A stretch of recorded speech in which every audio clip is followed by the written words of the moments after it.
Ladies and gentlemen, welcome to this seminar dedicated to the archive of sport and architecture.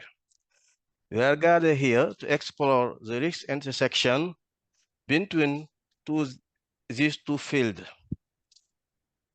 Each of these has a profound influence on our cultures and society. The sport archive section aims to raise awareness of the importance of relevance of sport and archives. The SPO strives to archive its goals by disseminating information and the technical knowledge and involving both national and international organizations. To archive its objective, the SPO launches cooperation and information action and organize face-to-face seminars such as the one planned for September 13, 244, and organized with the support of the Deputation of Girona, the city of Girona, and the General of Catalonia. There are also virtual seminars like today's in partnership with the Architectural Archive section, SAR. Now I would like to introduce you to my friend and colleague, Eric Cabo, who does an amazing job managing and updating our webpage under the leadership of our distinguished President, Finansola. Eric, is yours for you.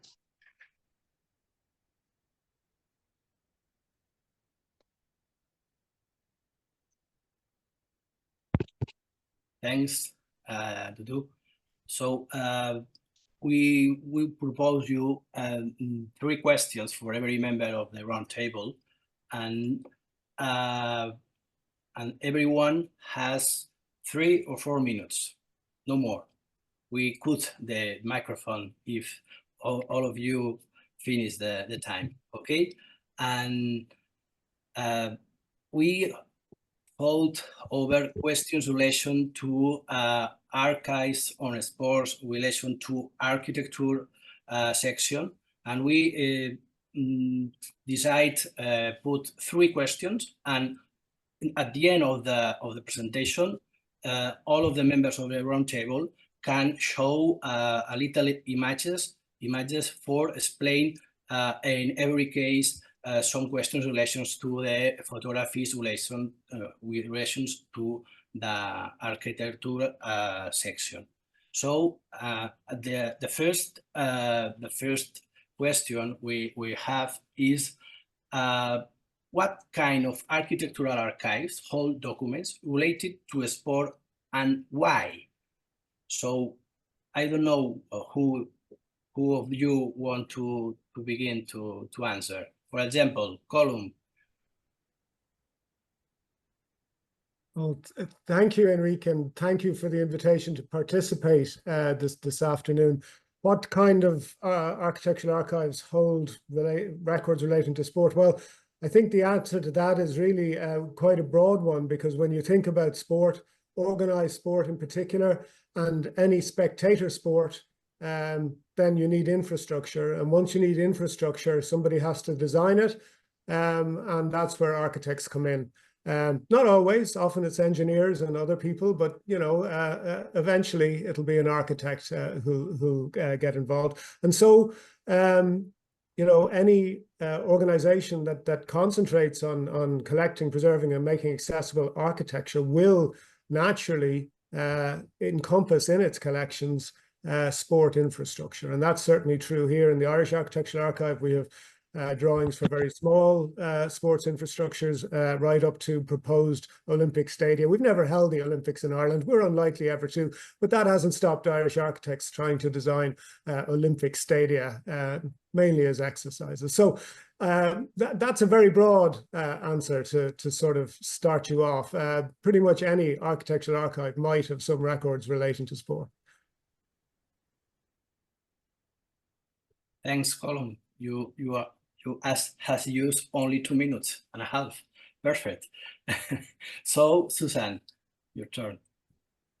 Hello all. So I'm Susanna Kokkinen from Aalto University, Finland, and our archives is a university archive. So basically, we have, other than architectural records about sports as well.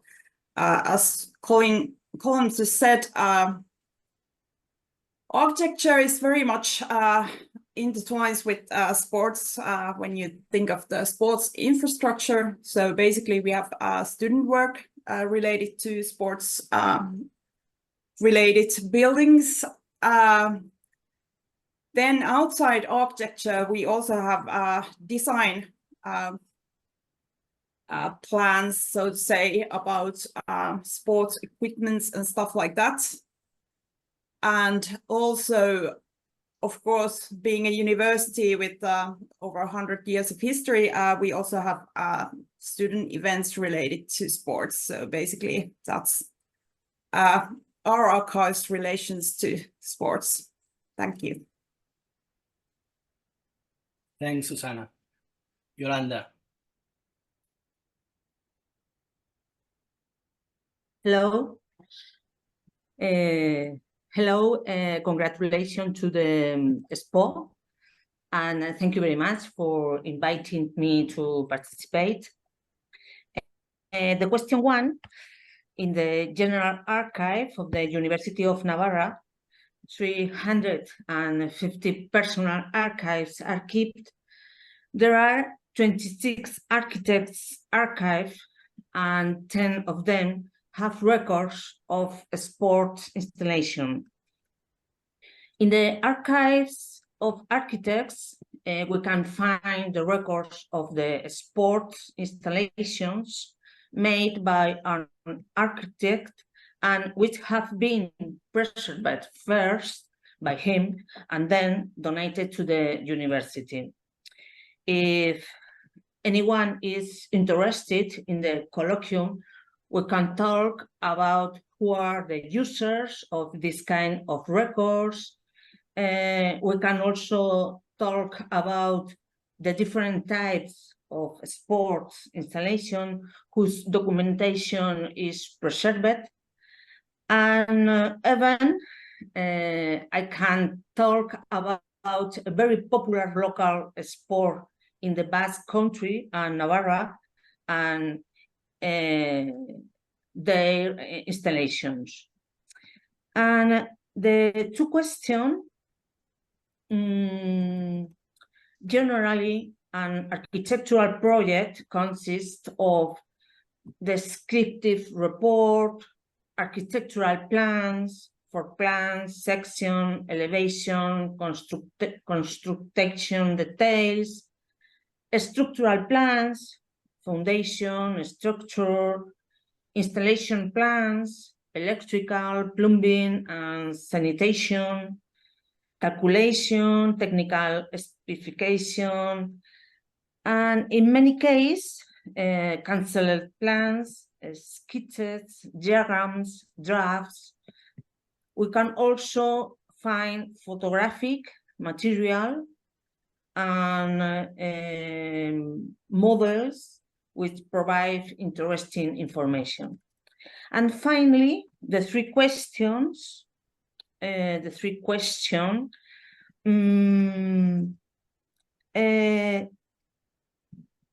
Some of these ideas have been put into practice, other are projects only. In social networks, you can do many things.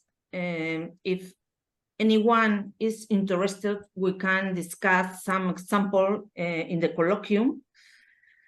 And geolocation of a space with current photographs of the space and an original plan of the front, for example. Comments can be enabled and user can add their memories and their own photos.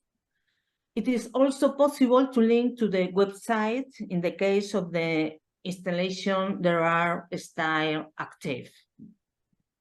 Thank you. Thanks, Yolanda. Well, return to column, and we want you can speak as about what is the documentary typology of the architectural documents on architectural. In digital age, we are very worried to preserve all types of documents. So what is the documentary typology of these architectural documents relations to sport? Well, I think as Yolanda sort of encapsulated there, you start, I suppose, with paper records, and those can include correspondence between architects and their clients, briefs for buildings, background information, and then the core for architects certainly, and probably for most architectural archivists, will be the drawings, the architectural drawings for the project. And they can start from preliminary sketches right through to as-built complete record drawings of buildings. And then there's ancillary material like models and photographs and so on. I think one of the things that's often missing from certainly from our archive is records of the building in use. And I think for sports facilities, those records really bring the architectural material alive. You know, a drawing of a stadium is fine, but a photograph of a stadium in the middle of a football match is far better as a representation of what that building is trying to do and what the architects were trying to achieve. And so, you know, that post-building, post-design, post-construction record is certainly something we'd be anxious to try and capture in our own collections.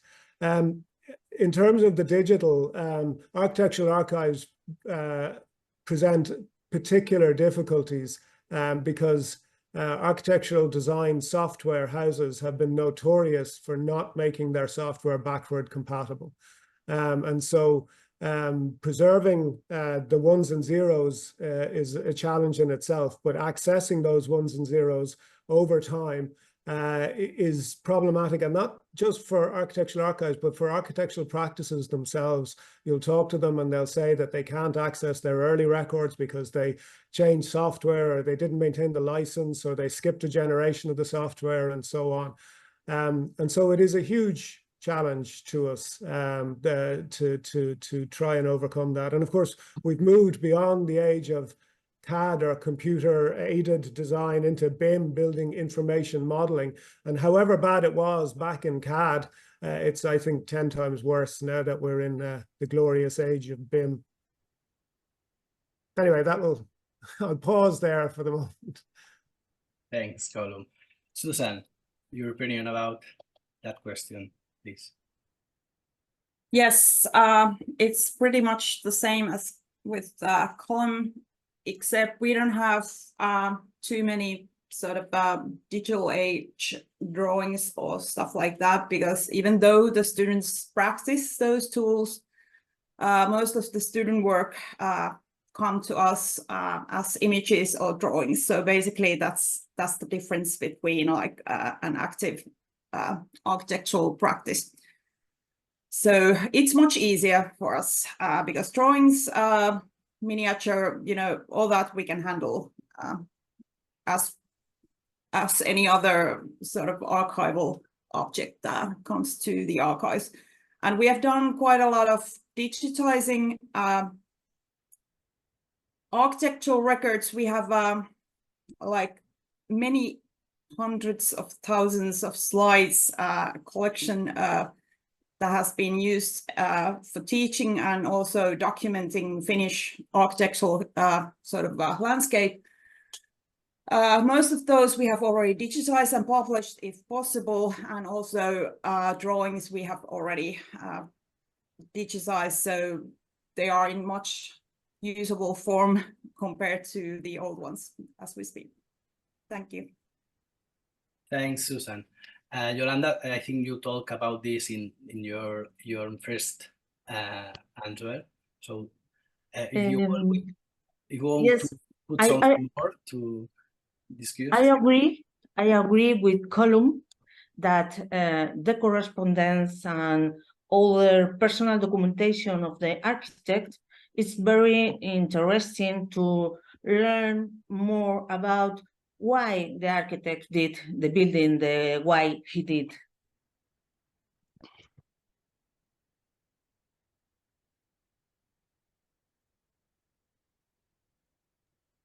Okay. And so in relation that to that question, it's a challenge for all archivists to preserve, or we are working in a good way now? What do you think in your institutions, in your countries? Do you think that the preserve is guaranteed in that complicated technology documents relations to architectural, when some private companies come and put their projects with using different programs of the market, not the public programs? And do you think that all institutions are ready to integrate in that managed systems? Colin, you start the question. No, I don't think everyone is ready. I think it's a problem, and it's certainly a problem for this institution, because we encounter this regularly when we are talking to architectural practices about taking in their archive. We usually get to talk to them when the practice is closing down, or when an architect has died or passed away.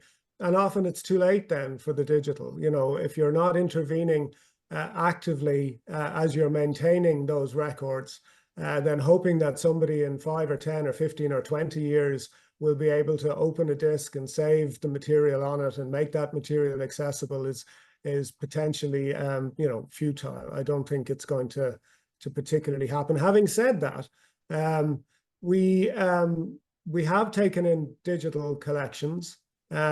We've encountered all of the problems that you'd expect from, you know, endless different program types and complete absence of what you call it, file naming conventions. So, you know, you don't know what it is you're looking at, all of these things. And yet buried in there can be very useful, very interesting, and very accessible material, photographs, PDFs, and so on. And so we've taken a sort of an optimistic view that we will take in the digital. We will preserve the digital as we get it. And we hope that the miracle of AI will eventually make this stuff accessible.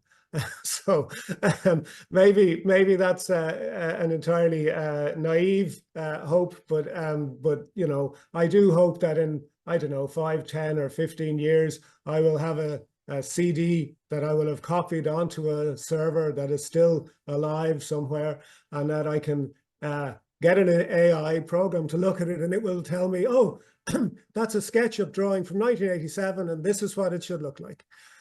So, you know, you have to be optimistic about these things while balancing it with a bit of pessimistic realism.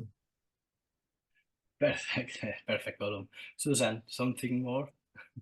Well, I agree with Con, and also must say that, well, our university is also a technical university. So besides architectural records, we also receive almost anything in any perceivable, I don't know, file format that there is, because we are using new technologies here all the time.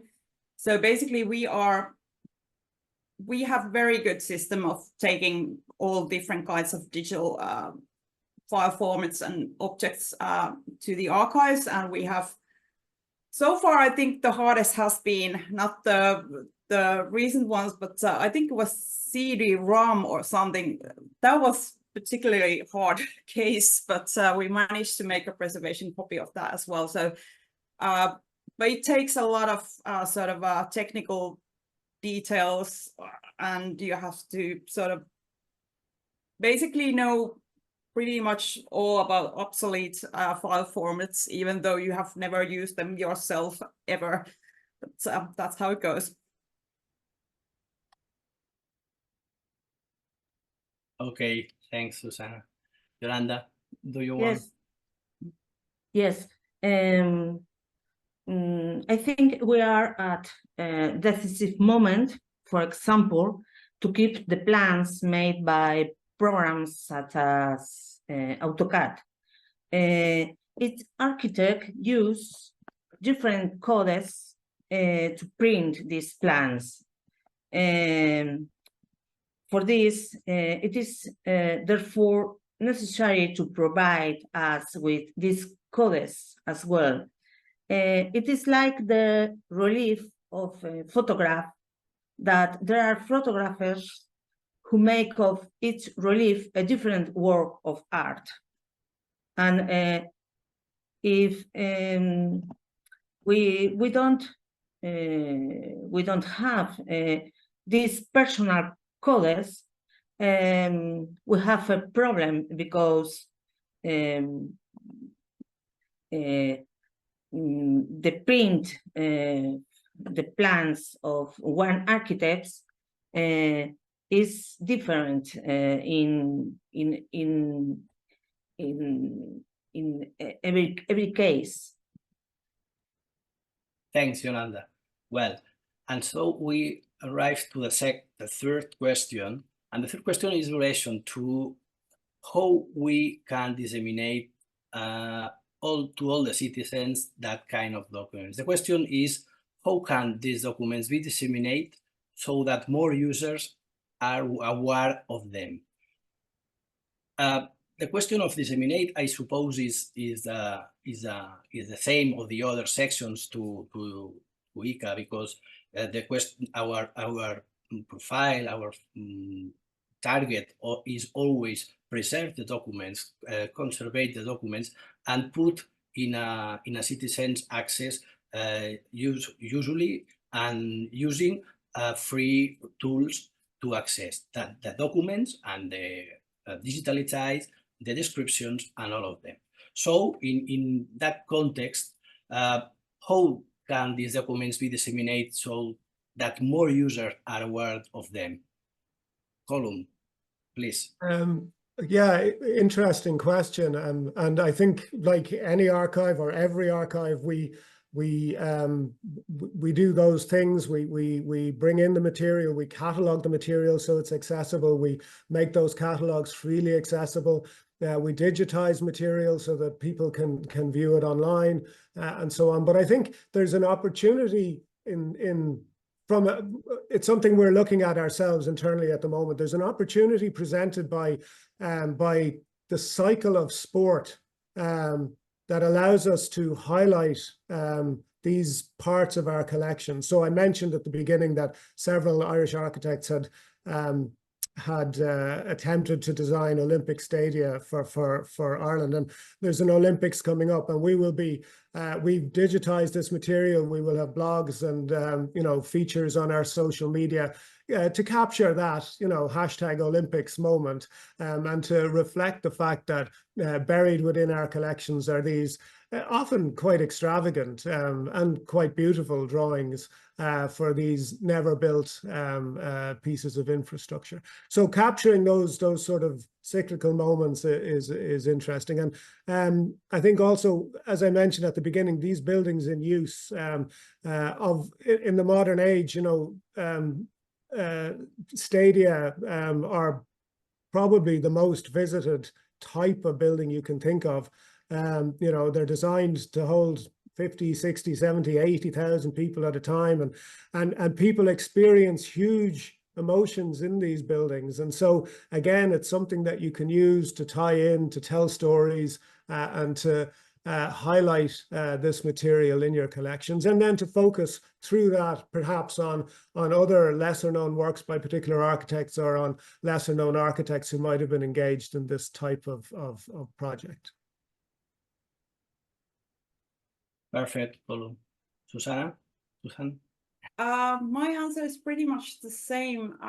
We have done a lot of sort of these thematical articles or image sort of pop-ups from our Instagram or such that are related to recent events, and that happens also with Olympics and such big international happenings.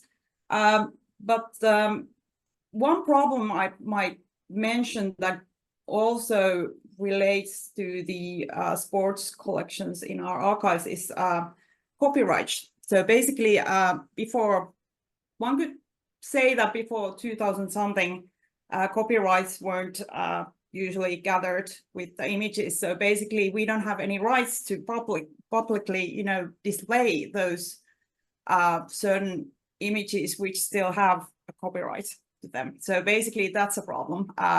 We can't, there's very little we can do afterwards, because if the contracts weren't made and or placed to archives with the object itself, it's pretty much useless afterwards.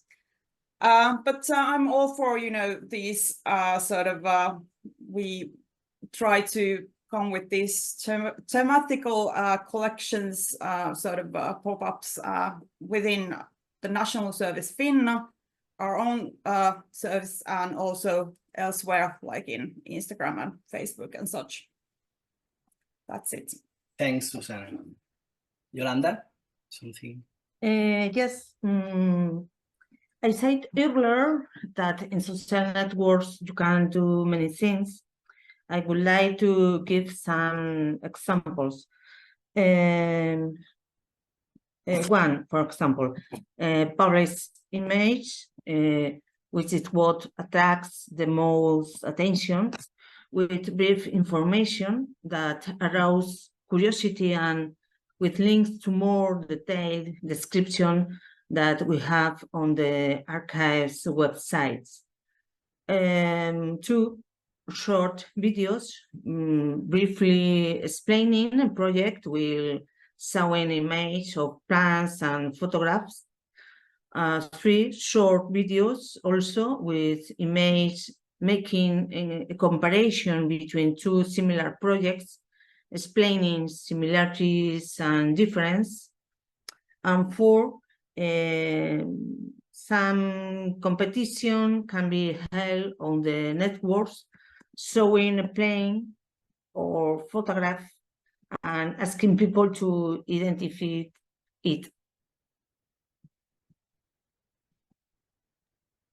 Well, thanks, Yolanda. I think we have some opportunities when put the documents in access to citizens, of course. And I think it's an excellent opportunity to invite all people to know archives and our vision. Well, that's the final part to the three questions. And now we can share the slide with some photographies, two photographies of each member of the round table, and one of them explain everyone. I share the, I think the first one is, wait a second.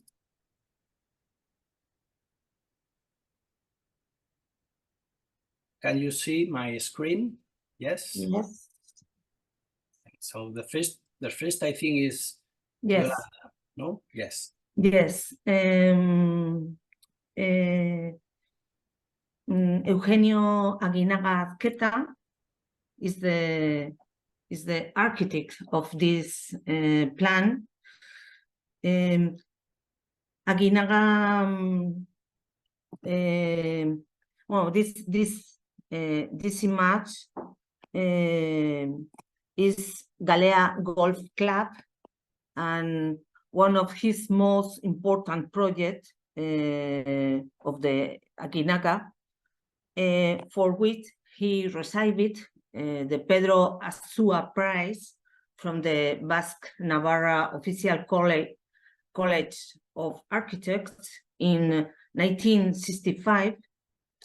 It combines Anglo-Saxon, Basque, and Frank Lloyd Wright influence.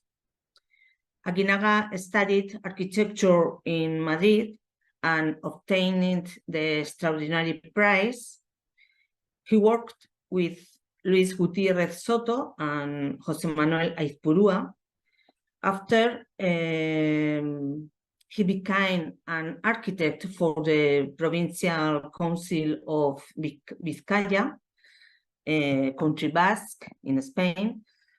His projects can be classified into different trends: modern rationalism, traditional English architecture, Renaissance mannerisms, and the modern movement.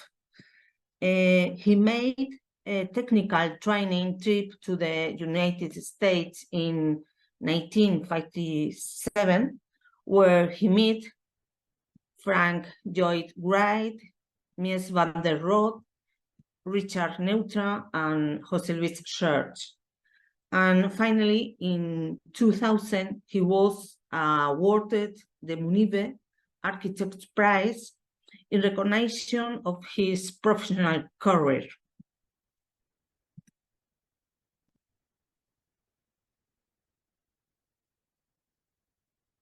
Yes, this is Ulzama Golf Club in Navarra, Spain, south elevation. The author is Fernando Redón, and the Ulzama Golf Club, 1964, in collaboration with Javier Guibert, is one of Redón's main works. The two of them managed to adapt the building to the profile of the hill on which it stands, with terraces and different levels and a semi-bored floor plan. Redón, 1929 to 2016, he studied architecture in Barcelona and Madrid, and he worked in Pamplona. In 2004, he was awarded the Prince of Vienna Culture Prize. He was a professor of projects at the School of Architecture of the University of Navarra. His work is influenced by Mies van der Rohe and Frank Lloyd Wright, and he was able to combine modernity with the popular Navarrese style. Thanks. Thanks, Yolanda. So we try. The next one is to Column. I think it's Column. Yes. Yes, this is a very simple drawing for a very simple building. Handball alleys were built across Ireland in the late 19th and early 20th centuries. It's handball here is a particular Gaelic sport. It resembles squash, but without rackets. You just play with your hand. So for a poor country, it's a good, cheap way to participate in sport. And handball consists of a tall back wall, or handball alley, a tall back wall and sloping side walls. This example is in a village called Barna in County Galway in the west of Ireland. And this is a proposal from the 1980s to put a roof on the structure. So original handball alleys were built by local villagers for themselves. They're vernacular buildings. No architect was ever involved in them. But of course, architects can't leave these things alone. And so in the 1980s, Simon J. Kelly decided this one needed a roof. And so he proposed putting the roof on it. The roof was never built. If you Google Barna Handball Alley, you'll see photographs of it without its roof. And for years it was almost a ruin, but it's just been brought back into use and people are once again playing handball in it. So that's that one. And this is one of these mad schemes for an Olympic stadium for Ireland by Patrick Quinn. It's a student drawing, so it would be similar, I think, to a lot of material in Susanna's collections. This is a fifth-year thesis project drawing by Patrick from 1954. He had a career here then as a jobbing architect before emigrating to the United States, where he became an architectural educator. And he's still with us. He's well into his 90s. That's what that is. He carried that to the States in a case he made himself from tubing from the air conditioning he was installing in a hotel he was building at the time. So he designed it. He thought most tubes you could buy were too narrow, for his drawings, and they would be rolled too tightly in the tube. But the air conditioning tube was nice and wide, so that's what he used. And in fact, he sent them back to us in the same tube. So a little bit of artifact as well as drawing in that case. Thanks, Colum. So, Susan?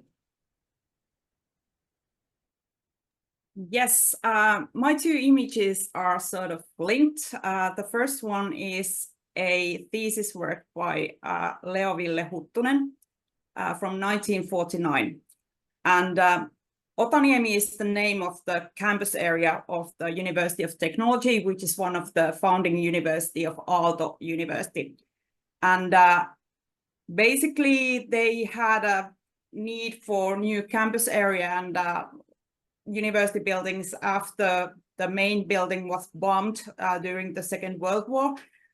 And there were already before that some plans to move the campus from Helsinki area to Espoo, which was recently, well, it was pretty how would I say? It's not in Helsinki, it's a bit far away from there, at least was in the late 40s. So basically this work is a sort of a plan for a indoors sports center in Otaniemi, because there was the architectural design competition in 1949, which included also the main building and other university buildings, but also a sports center for the students. And this is Leo-Ville Huttunen's thesis work. And the second image here, this is the actual plan that was finalized late 1940s, early 50s. I don't have the original drawings of Alvar Aalto, the famous architect who actually designed the campus area. He won the design competition. This is the scale model of the Otahalli Sports Center and the track field, which is next to the Otahalli. The Otahalli is still in use. It's next to the university still, and it's designed by Alvar Aalto. It's very well. There are many architectural sort of tourists coming to Otaniemi to visit all the Alvar Aalto buildings there. But as mentioned, we don't have the original plans for the campus. Those are state-owned, so basically we don't have those. And we don't even have this scale model. We only have a photo of it. So basically, that's the thing.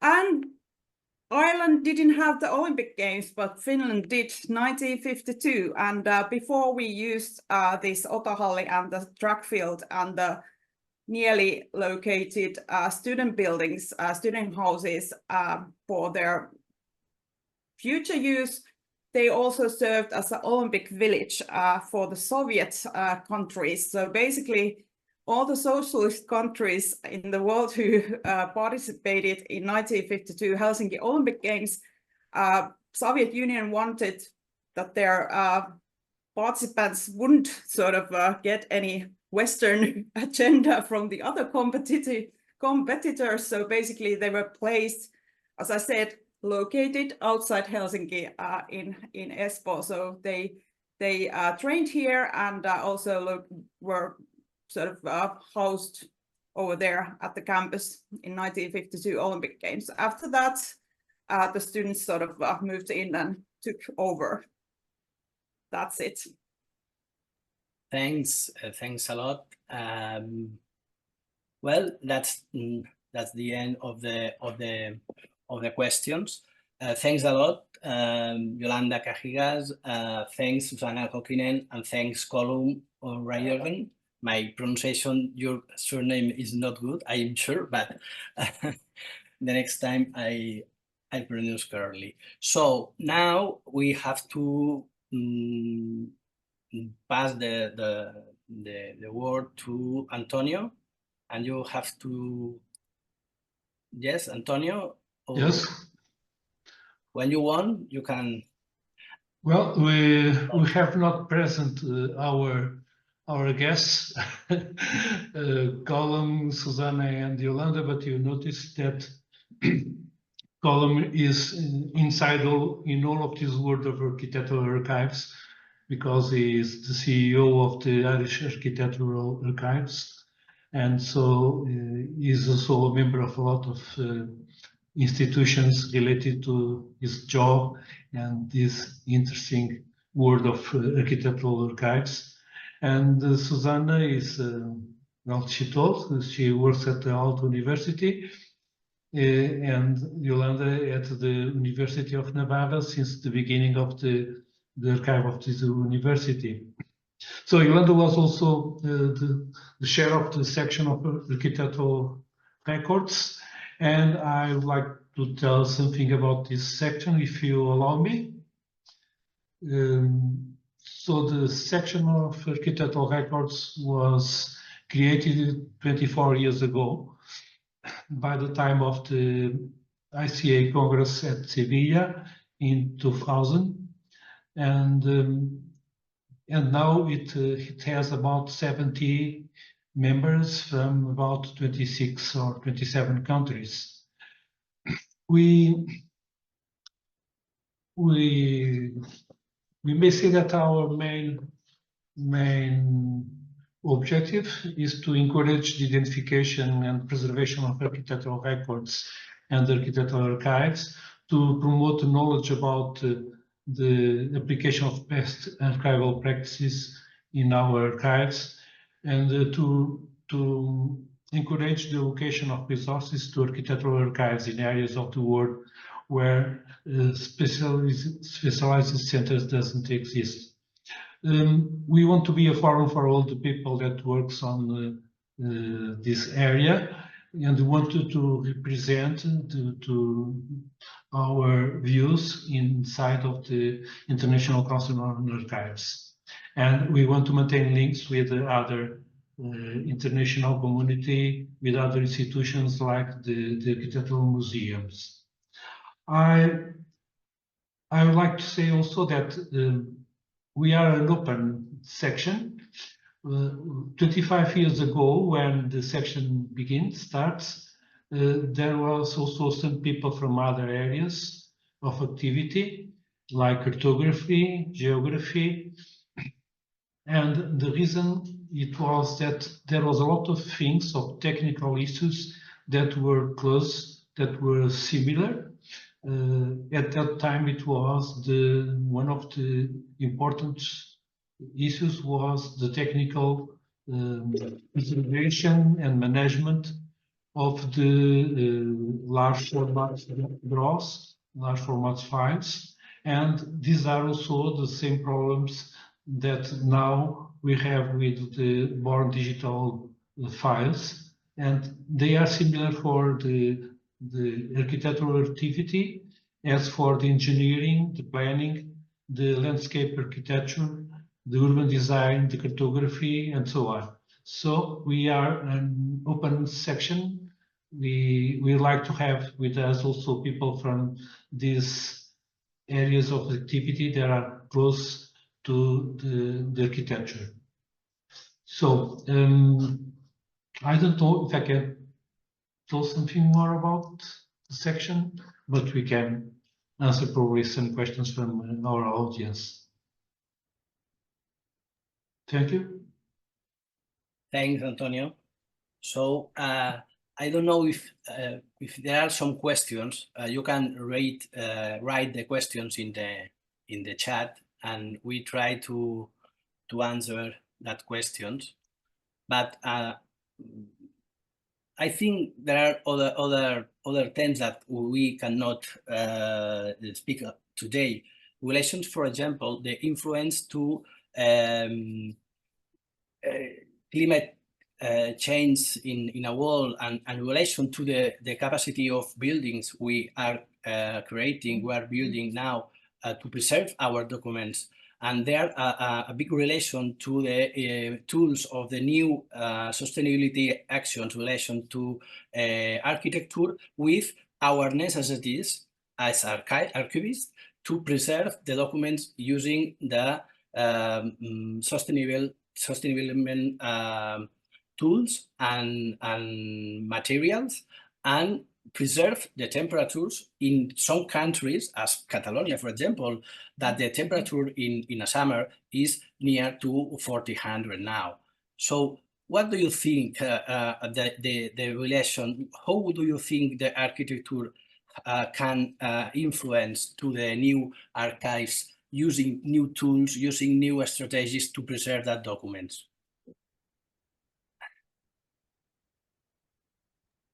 Will I start? For example, Colin, you're the first. Well, I think it's an interesting challenge, and it's not just designing for archives, although archives are a particular thing. It's designing for everything now in the new climate. Sorry.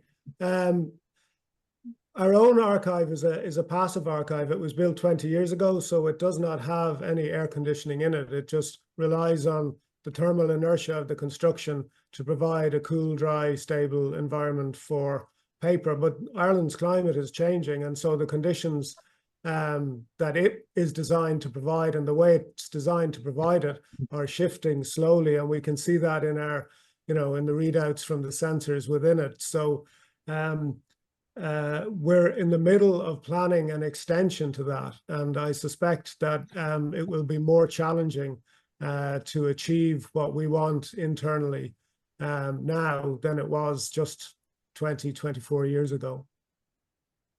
Yeah. Susan, some opinion? Climate is changing. It's very hot in Finland at the moment as well, which is not very common, even though it's summer. Our archive spaces are climatized, but still it's a problem because the way they are climatized, they weren't sort of built to last for like weeks long heat. It's too much for the air condition and all that. So basically we have had situations where the climatization sort of stops and it's humid and hot again. So basically it doesn't, even though we have those, they weren't meant for these long lasting weeks of, hot air everywhere. Cold we have all the time, so that's something we are prepared for very well. The other thing is flooding. We've had one flood at the archives, and we've managed to survive after that. But still, that was sort of artificial. There was a reason for that, but still, we are in an area in southern Finland where if we have like loads and loads and loads of rain, it's possible that the sewage system starts to flood, and then we have a problem at the archives, even though we are sort of prepared for the water to rise sort of like 20 centimeters. That's doable, but everything after that, it's like something's gonna get wet soon. Of course, that's not gonna happen anytime soon, but everything is changing rapidly, and who says that? It says that in Finland, even though it's getting hotter, but it's also getting more, we are getting more rains, which we are not prepared to handle necessarily. So that might be a problem. Again, I don't know what to do with those though. Yes, it is. Yes. I don't know if Yolanda, Antonio, do you have some question in relation to that question? No?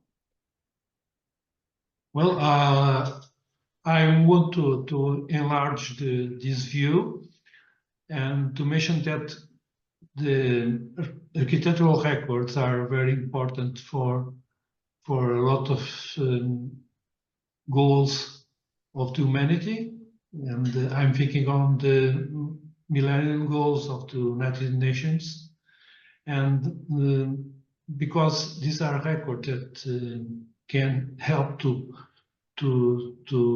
keep the structures that were built before and to know what we may change in the future. So, and architectural records are not only plans and not only draws, are also a lot of other information that we found not only in the architectural bureaus in architectural individuals, but also in different archives of the public administration and so on.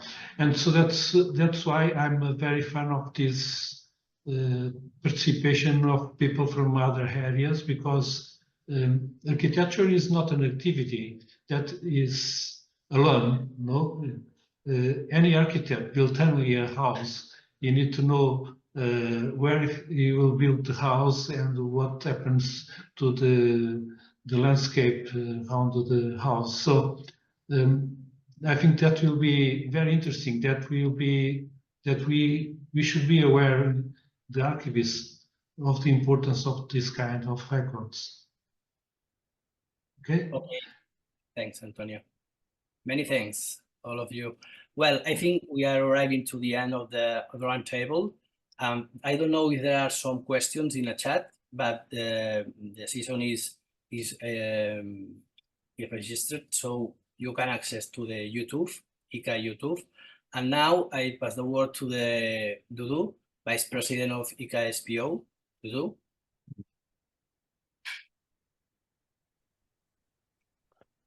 Thank you, Eric. Let me thank to all the participation of this round table. I would like to thank you all the colleagues of this panel, and especially the two presidents, Fina and Antonio, without whom this doesn't be have been. And I can remind you that the registration for the 4 international seminar on archive in general for 30 September 2022 is now open, and we can begin the registration for the seminar sport archive in Girona. And I will thank you for all the colleagues for attending and for your participation for discussion. Thank you. Okay. Thank you for the SAR, for the SPO, for inviting us to this talk here, and we hope to meet again with our colleagues from the SPO and the other colleagues from other sections and members of the ICA. Thank you all. Let me well, last question. Let me invite you, all of you, in the next Congress to International Congress in Barcelona in 2025, one Congress, and the next September we will do the Congress in an international seminar archive of sport Congress in Girona, near Barcelona. Okay. So you are all invited in this seminar in the last days of September, the next September, and the next year, the big Congress to ICA in Barcelona 2025 in last days, I think, of October. Yes. Thank you. We will be there, Enrique. We hope see you Yes, all. and we hope to you come to the 25th anniversary of the section. Okay. Okay, and become a member of the section too, probably. Perfect. So okay. So good afternoon. Bye. Good afternoon. Good afternoon. Afternoon. Bye bye. Thanks. Bye. Bye. Thanks. Thank you. Bye. Bye. Thank you.